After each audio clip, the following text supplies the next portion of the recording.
Well, welcome to Pennsylvania Newsmakers, and as always, thanks for watching. Well, with days ahead, what are we looking for? The Pennsylvania primary with the red-hot Democratic gubernatorial primary and more. We'll take up that subject, plus maybe a couple of other things after these words. This is Pennsylvania Newsmakers, a fast-paced, unrehearsed weekly discussion with and about the leaders who shape your world. And now, here's your host, Terry Madonna. Well, welcome back to the program. Well, believe it or not, 18 years Pennsylvania Newsmakers has been on the air in the state of Pennsylvania. I want to thank our viewers and our sponsors for hanging in with us for 18 years. And on WGAL in the Susquehanna Valley Market, we're the #2 rated show on Sunday mornings. It's all about you. And of course, the great guests that somehow I convinced to come on the program. Joining me this week for a preview of the Pennsylvania gubernatorial primary is Mary Wilson. She's the bureau chief with the Capitol bureau chief with Pennsylvania Public Radio, and John Micek. He's the editorial page editor of PennLive, Harrisburg and Harrisburg Patriot News. Sitting next to me is Brittany Foster. She's the managing editor of one of the state's leading websites, PoliticsPA. Now, you're going to tell me the leading website, right? Yes, absolutely. Unequivocally. All right, as we get down to the wire here on the hot Democratic primary, we've had 4 candidates. They've been campaigning for months, in some cases more than a year. Rob McCord, the state treasurer. Allison Schwartz, a U.S. member of Congress. We have Katie McGinty, a former Department of Environmental Protection secretary, and Tom Wolf, the businessman. If you had to cite one thing, and I'm going to ask everybody else that, what has mattered the most in this primary?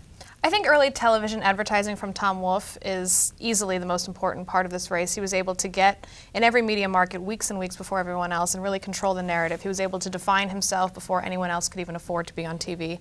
And I think that boosted his name recognition so quickly that no one else was able to catch up. Yeah. John, you've covered a lot of campaigns in your career. I think Brittany's really sort of hit the nail on the head here.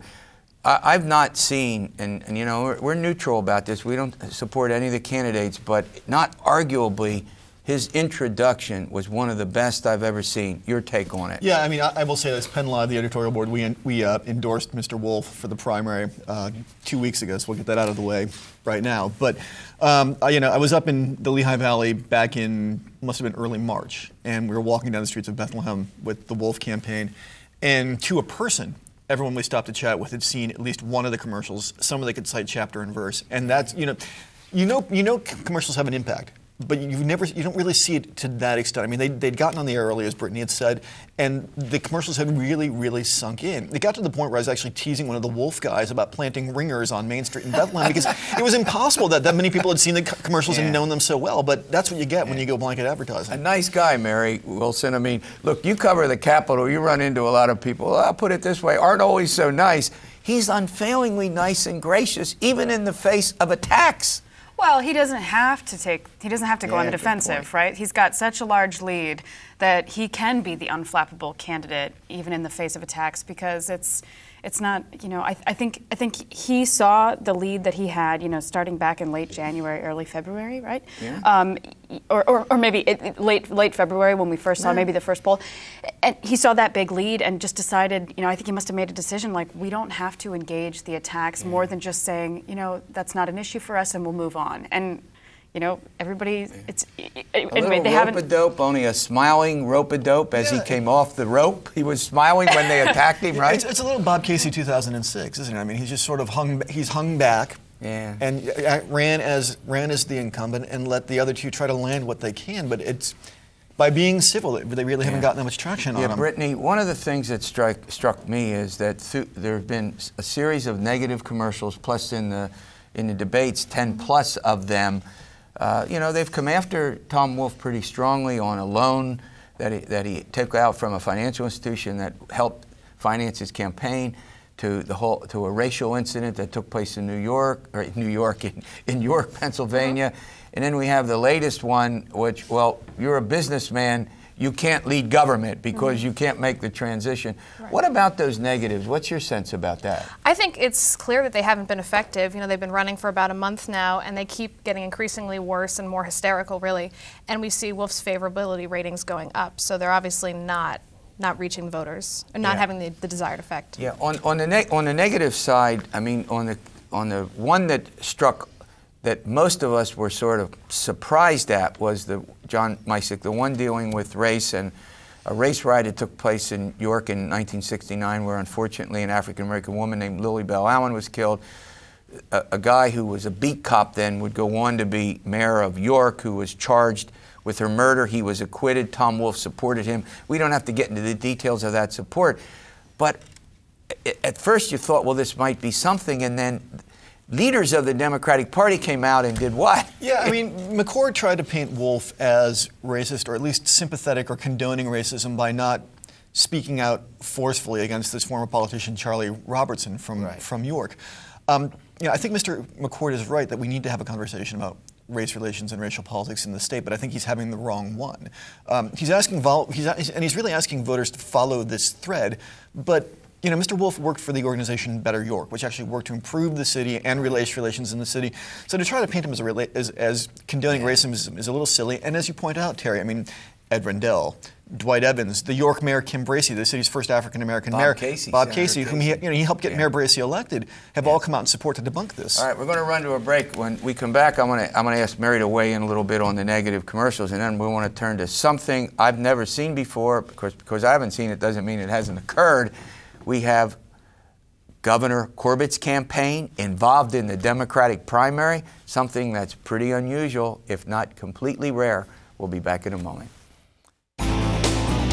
This broadcast of Pennsylvania Newsmakers is presented by the Pennsylvania Chamber of Business and Industry, the statewide voice of business.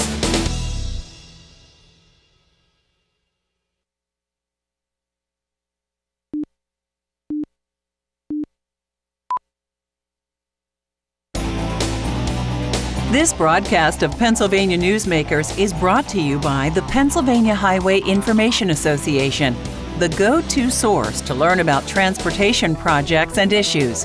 Please visit pahighwayinfo.org. And by the Pennsylvania Manufacturers Association. Business in Pennsylvania is our business. Democratic primary update and more with Brittany Foster, John Micek, and Mary Wilson. All right, Mary, these negative commercials, before we get into Governor Corbett and the role his campaign's playing, his commercials, as Brittany pointed out, do not seem to have taken hold. In fact, they may have been a problem. As you've gone out and you've interviewed a lot of people, if it's not the negatives, then what do these other three candidates do? They're not arguably 17 to 25 points behind. What do they do to close that gap? Yeah, I mean, here as we march along in the final days, is there much they can do? Well, I think that there's still, these attacks are, that is a good strategy given, trying to, like you pollsters say, bring Wolf back into the pack. I think that that's a fine strategy. I'm not a strategist, so I don't spend my time thinking about what they might do. I mean, there's an outside chance that they could make some headway, right? It's not impossible. It's just that, as you and other, really smart people have said watching this race, it's just unprecedented. Do you think, on balance, as you've covered them and talked to people, that they've worked so far? I mean, it doesn't seem to any of us that they've worked so far. The negative stuff.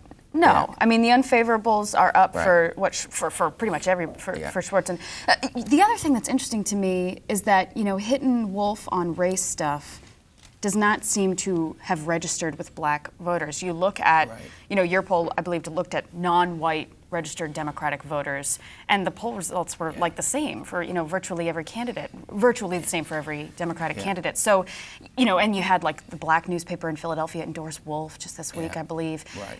Prominent black politicians standing by Wolf. So that doesn't seem to have much traction. I'm more surprised that there hasn't been more negative stuff based on Tom Wolf's wealth, but I guess you can't really contrast him with the other candidates because they're all quite wealthy. Well, I mean, we've had a long history of electing wealthy people from, back to in the 19th century. We've got people names like Roosevelt and Kennedy. We could go on, right, who've been wealthy. All right, John, shifting gears quickly here. I've never seen this before. Governor Corbett's campaign actively involved in the Democratic gubernatorial primary. Have you seen anything like that? No, I mean, they started out early on this, going after Congresswoman Schwartz when it looked like she was going to be the front runner. I mean, there's this theory that you punch down to elevate the candidate you want to face. So now they're going after Mr. Wolf in kind of this weird inside baseball-y sort of ad where, Governor Corbett is a large gas-guzzling fossil fuels pickup truck, and Tom Wolf's Jeep is next to him. But it presumes that voters have watched all of the commercials and they know that Tom Wolf drives a Jeep. The Governor Corbett wants to be associated with. There's a lot of evidence that voters have watched all of Well, commercials. they have, but it's a funny tack to take. And you have, I don't know if the governor wants to be portrayed in some sort of big fossil fuel guzzling. I'm sure to someone he Oh, does. yeah. You know what? I didn't even get that part of it. Did you? He's driving a big. I thought so. I thought it appealed maybe to an agile the standard little Republican natural voter. gas fuel Hold vehicle on, we got instead, one at a right? time here, so we get off. All right. Sorry. No, I turned to you. John kept talking. It's my fault entirely. I've completely lost control of the that. program. So what's new Same about that, right? control we all have. All right. As we move forward here in the couple of days that have, here's one of the narratives we heard, that Rob McCord and Allison Schwartz have all these union endorsements and party endorsements that they will make a difference on Election Day. I think that's what their hope is. If negative advertising doesn't work, they have GOTV weekend now. And I think the Schwartz campaign was really relying on a strong turnout in Philadelphia that would carry her across the state. But the polls have shown geographically that Wolf is tied, or he may even be surpassing Schwartz in Philly and Southeast PA, in an area that she's represented for about a dozen years. So that doesn't look great for her. And I guess McCord's only hope is those unions coming out, boots on the ground, getting people to the polls. But still to come, 25 points? Yeah, or 17 to whatever the final number, whatever it actually is. 17 to 23, I don't think is an unreasonable estimate at the lead. Can boots on the ground? I mean, either one of you? I mean, go ahead. Go ahead, Mary. No, you know more about this. Well, perhaps, but I mean, I have to agree with Brittany on this. I mean, the one hope that McCord and Schwartz have is organizational at this point. I mean, this is a race where there's going to be probably low turnout, where the winner could go, somebody could win with 24%, 25% of the vote, and a big turnout in Philly, and maybe McCord's strategy works and he peels off some African American voters. They couldn't make a difference, coming out of Philly and the burbs there going statewide. So I think to close a 25 or 17 point gap or whatever it is. I've never seen it done. You can't do it on attacks alone. You got to hope on election day. Mary Wilson, is that let's say that there's 15 percentage points in voters yet to make a decision, Democratic decision. If both McCord and Schwartz come up because they use, as Brittany talks about, the GOTV, they get the unions and everybody's doing the work. What happens if they just each pick up 7 or 8 points? How does that help them come up, beat somebody with a 25 point, 17 to 23 point lead? Yeah, you're absolutely right. I mean, I don't know how they do that. And I think another issue is that they're not going to pull off Wolf voters. So I think it was your poll that said, of the people who are supporting Wolf, 52% are totally sure that they're supporting Wolf. So you're not going to peel off anyone there. It's a pretty solid lead. Yeah. All right. Well, let's go to a break, and I want to switch gears a little bit and talk about the state legislature. Believe it or not, we have some legislative races. Mary Wilson did a great piece this week in which she analyzed it. I'll start with her. We'll talk about the legislature, which party is likely to remain in control, all of that and more. This broadcast of Pennsylvania Newsmakers is brought to you by Pennsylvania Credit Union Association. Pennsylvania Credit Unions, where people are worth more than money. To find a credit union that is right for you, check out ibelong.org. And by the Energy Association of Pennsylvania, Pennsylvania's energy information source.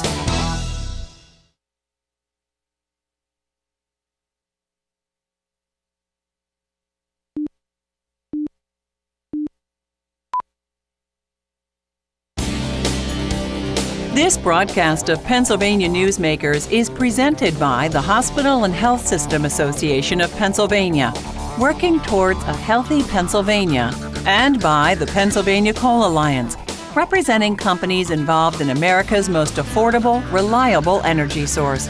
To learn more, visit pacoalalliance.com. Welcome back, Journalist Roundtable with Brittany Foster, John Micek, and Mary Wilson. We're talking about the primary election this Tuesday. Lots of elections going on. Mary Wilson, you did a piece this week for your public radio affiliates in which you looked at these upcoming legislative races. Incumbents, not challenged, control. Go ahead, give us a brief overview of that. Okay, big picture, it looks like we're pretty much going to hold status quo, stay more of the same in the legislature. Right. And I say that because I think the Republicans have a pretty firm grip on the House, and I think that they're likely to hold on to a slim margin in the Senate. And so, the interesting question to me, we were talking about the governor's race before. The interesting question to me is, obviously the next step in how we analyze these candidates is, okay, so you want, dun, dun, and dun, how are you going to get it through a Republican legislature if you win in November? Yeah. Well, pursuing that line of inquiry, John, yes. I don't see more than 40% of the lawmakers are running without any opposition. Not maybe half of the Senate. There's 6 vacancies. I think they just filled 5. Wow.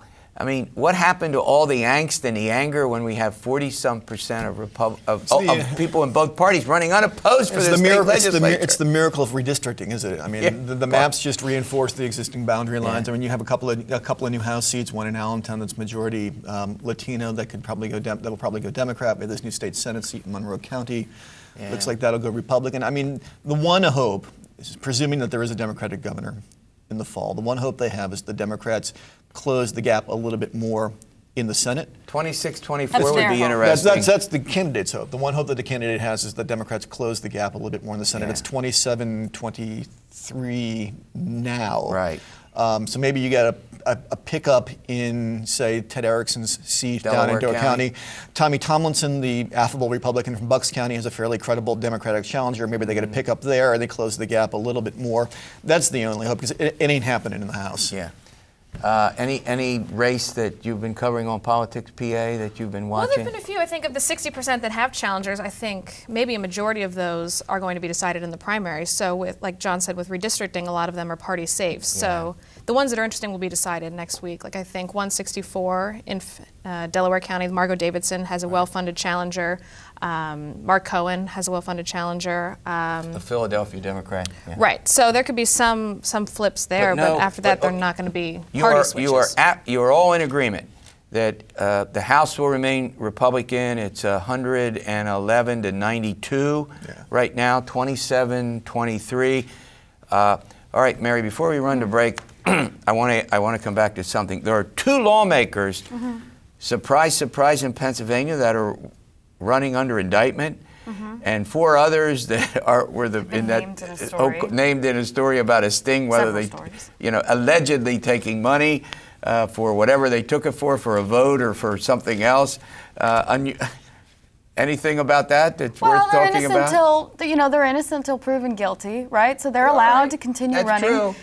What's interesting about it to me is that there's not that much opposition here. So even when somebody's named in a paper, or, named in an indictment as with public corruption next to their name, it's amazing to me that 5 people don't step up and go, I'll run for that seat. So we haven't, a lot of these guys are running unopposed. All right, when we come back, final segment, the legislature will come back right after Memorial Day. They have a huge job ahead of them with a large, comprehensive agenda. Not unimportantly is the state budget. We'll take that up after these words. This broadcast of Pennsylvania Newsmakers is presented by Highmark Blue Shield, changing the way health plans work for business with a variety of plan options for employers and more choices for employees. Information is available at highmark.com. Have a greater hand in your company's health. And by the Pennsylvania Healthcare Association, the future of long-term care.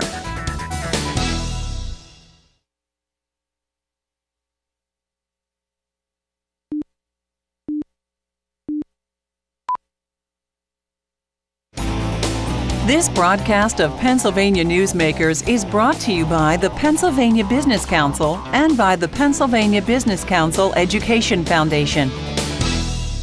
Hi, welcome back. Well, here we go. The legislature will return after Memorial Day.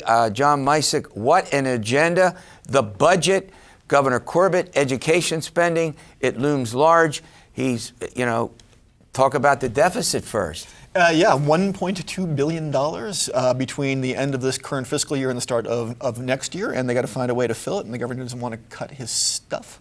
So the question becomes, where do you find the money to do that? And you have people now talking in a very real way about a severance tax on natural gas drillers. 5% gets you $750 million, which still leaves you $400 million shy of filling Even it. Republicans. But you got guys like Jake Corman, the Senate Appropriations Committee chairman, who's making real noises about it. Bill Adolph, his Republican counterpart in the House, who's saying this might be a thing. Right. Then you have the governor who has so far said, no, I don't want to do it. But on the other hand, if you're a governor running for re-election, you've just said, I'm going to spend more money on schools. What are you going to do? Well, go ahead. I think that it's important to say that Republican legislators in leadership are talking about having to address the severance tax issue, having to argue that again, revisit it. But I don't think we're hearing them say this is an inevitability. I don't think we're hearing them say that they're even leaning toward that as a solution. I think if anything, they're kind of talking about. You mentioned Jake Corman. Yeah. He gave a speech on the Senate floor talking about how worried he was about continuing to see, budget challenges and instead of, address rising costs, raising revenue. Brittany, the dilemma here is that Republicans are going to be, even in some Democrats, are going to be loath to raise taxes in an election year. Mm-hmm. You got Governor Corbett, who at the moment has said he'll veto a severance tax. He's not for a severance tax. So this is going to be a huge challenge politically when the voters, said education is the most important issue. Right, so they're going to have to look at other things like maybe internet gambling or a better liquor privatization plan that brings in more money. But last week, Turzai said to Mike Republican... Turzai, the majority leader in the House. Go ahead. Republican members of the caucus that they're going to have to look at revenue enhancements and they're going to have to make some sacrifices. So it seems like he's trying to move to the middle in the hopes of picking up Democratic votes because they're going to need some sort of revenue enhancement and they may lose the far-right members of their own party. John, as you know, one of the problems in an election year is getting the opposite party to vote for a tax hike if they don't get something they really want. Mm-hmm. So, not a single Democrat in the House last year voted for the budget. Not one. Nope. 6 in the Senate did in a relatively bipartisan fashion. We're talking about maybe revenue enhancements from privatization, but they're going to have to do that entirely on Republican votes. There's no Democrats going to put up a vote for liquor privatization in the House or in the Senate. They've already said that, unless they get something they really, really, really, really want in return. Say, for instance, a Medicaid expansion, which gets you $450 million. The governor doesn't want to do that because he's got his Corbett Care thing that's in with the feds. Mary Wilson, listen, the governor right now is not going to agree to Medicaid expansion while his Healthy PA, his version still of that, being negotiated. Go ahead, is still out there. Right. And the other thing is, this has been things like the Marcellus Shale impact fee, things like his Healthy PA plan or proposal. These are things that he's put at the center of what policy platform he has. All right, that's it. We'll see you next week for another edition. Oh, by the way, we're going to be doing a special next week that will air on Sunday in place of Meet the Press. We'll see you soon, and stay well.